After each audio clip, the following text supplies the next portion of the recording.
धन्यवाद air marshal Bharti. मैं आज आप सब के साथ भारतीय सेना के एयर डिफेंस मेजर्स जो कि हमने इंडियन एयरफोर्स के साथ मिलजुल कर तालमेल में लिए, उसके बारे में कुछ बातचीत करूंगा। इस विषय में मैंने कल भी कुछ टिप्पणी करी थी, लेकिन आज मैं इस युद्ध के अहम एस्पेक्ट के बारे में आपको थोड़ा और पर्सपेक्टिव देना चाहता हूं। हमें एयर डिफेंस ऑपरेशन सिंदूर के एयर डिफेंस की कार्रवाई को एक कॉन्टेक्स्ट में समझने की आवश्यकता है। मैंने आपको कल बताया था कि पिछले कुछ सालों में आतंक की गतिविधियों का कैरेक्टर जो है उसमें कुछ बदलाव आ रहा था।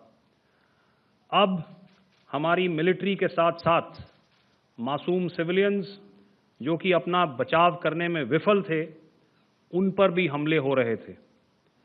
2024 में जम्मू सेक्टर में शिवखोरी मंदिर को जाते हुए यात्री और इस साल अप्रैल में पहलगाम में मासूम पर्यटक इस खतरनाक ट्रेंड के विशेष उदाहरण हैं। पहलगाम तक पाप का ये घड़ा भर चुका था। उसके बाद जो हुआ उसके बारे में हम कल विस्तार में बातचीत कर चुके हैं, क्योंकि आतंकियों पर हमारे सटीक हमले लाइन ऑफ कंट्रोल और इंटरनेशनल बाउंड्री को पार करे बिना किए गए थे। हमें पूरा अंदेशा था कि पाकिस्तान का वार भी बॉर्डर के उस पार से ही होगा। इसलिए हमने अपनी एयर डिफेंस की पूरी तैयारी पहले से ही कर ली थी। हमारी इन्वेंट्री में शामिल counter manned aerial systems, electronic warfare के साधन और एयर डिफेंस वेपन्स का इंडियन एयरफोर्स के इसी प्रकार के सिस्टम्स के साथ एक अनोखा मिश्रण किया गया। इसलिए आपने देखा कि जब जब पाकिस्तान एयरफोर्स ने हमारे एयरफील्ड्स और लॉजिस्टिक इंस्टॉलेशंस में 9 और 10 मई की रात को लगातार हमले किए, वो इस मजबूत एयर डिफेंस ग्रिड के सामने विफल हो गए। आपके सामने इस ग्रिड को एक तरीके से दर्शाया गया है। आप देख रहे हैं कि इंटरनेशनल बाउंड्री से कितनी layers, radars, counter unmanned aerial systems, उसके पीछे शोल्डर फायर्ड वेपन्स, हमारे विंटेज एयर डिफेंस वेपन्स जो कि काफ़ी सालों से हमारी सेना में हैं। एयर मार्शल भारती ने भी उसके बारे में बात करी।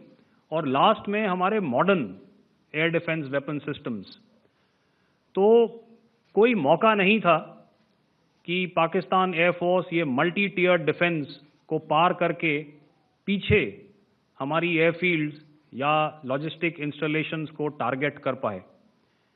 ये जो डायग्राम आप अपने सामने देख रहे हैं, ये मुझे एक इंसिडेंट की याद दिला रहा है। और मैं आपको इस उदाहरण के ज़रिए से एक ये एस्पेक्ट हाईलाइट करना चाहता हूँ। जब मैं स्कूल में था तो तकरीबन मेरे ख्याल से ये 70 का दशक था, और उस समय इंग्लैंड और ऑस्ट्रेलिया के बीच में, आज शायद क्रिकेट की बात भी करनी चाहिए क्योंकि मैं देख रहा था कि विराट कोहली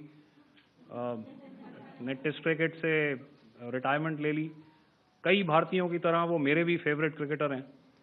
तो 70 के दशक में ऑस्ट्रेलिया और इंग्लैंड की फेमस एशेज सीरीज चल रही थी, और उस समय ऑस्ट्रेलिया के दो बहुत तेज गेंदबाज जो कि क्रिकेट हिस्ट्री में बड़ा उनका नाम है, जेफ थॉमसन और डेनिस लिली, उन्होंने अंग्रेजी बैट्समैन और उनकी बैटिंग लाइनअप को तहस नहस कर दिया था। और ऑस्ट्रेलियंस ने उस समय एक कहावत निकाली थी, that from ashes to ashes and from dust to dust, if Thommo don't get here then Lily surely must. और अगर आप इस लेयर को देखें तो आप समझ जाएंगे कि मैं आपको क्या बताने की कोशिश कर रहा हूं। तो अगर आप सारे सिस्टम्स को पार कर भी गए तो आपको फिर भी एयरफील्ड या लॉजिस्टिक इंस्टॉलेशन या जो भी चीज़ को आप टारगेट कर रहे हैं उसमें पहुंचने से पहले कोई ना कोई इस लेयर्ड ग्रिड का सिस्टम ज़रूर गिरा देगा। जो दुर्दशा कल आपने पाकिस्तान एयरफील्ड्स की देखी और शायद आज भी एयर मार्शल भारती की प्रेजेंटेशन में, हमारी एयरफील्ड्स हर प्रकार से ऑपरेशनल हैं। यही नहीं, पाकिस्तान के ड्रोन्स और वेपनाइज्ड यूएवीज से की गई हमलावर कोशिशें भी इस ग्रिड के कारण नाकाम हुई और जो बचे कुचे ड्रोन्स थे उन्हें हमारे शोल्डर फायर्ड हथियारों से मार गिराया गया। मैं यहां पर अपनी बॉर्डर सिक्योरिटी फोर्स की भी सराहना करना चाहता हूं। उनके डायरेक्टर जनरल साहब से लेकर बॉर्डर पर तैनात बीओपी पर पहरा देने वाले आखिरी जवान भी हमारे इस अभियान में बढ़ चढ़कर शामिल हुए और बहुत बहादुरी से उन्होंने हमारा साथ दिया। उनके काउंटर अनार्म्ड सिस्टम्स भी हमारे इस मल्टी टियर्ड एयर डिफेंस ग्रिड का हिस्सा थे, जिसके कारण पाकिस्तान की नापाक हरकतों का विनाश किया गया। आपने सुना ही होगा, जब हौसले बुलंद हों तो मंजिलें भी कदम चूमती हैं।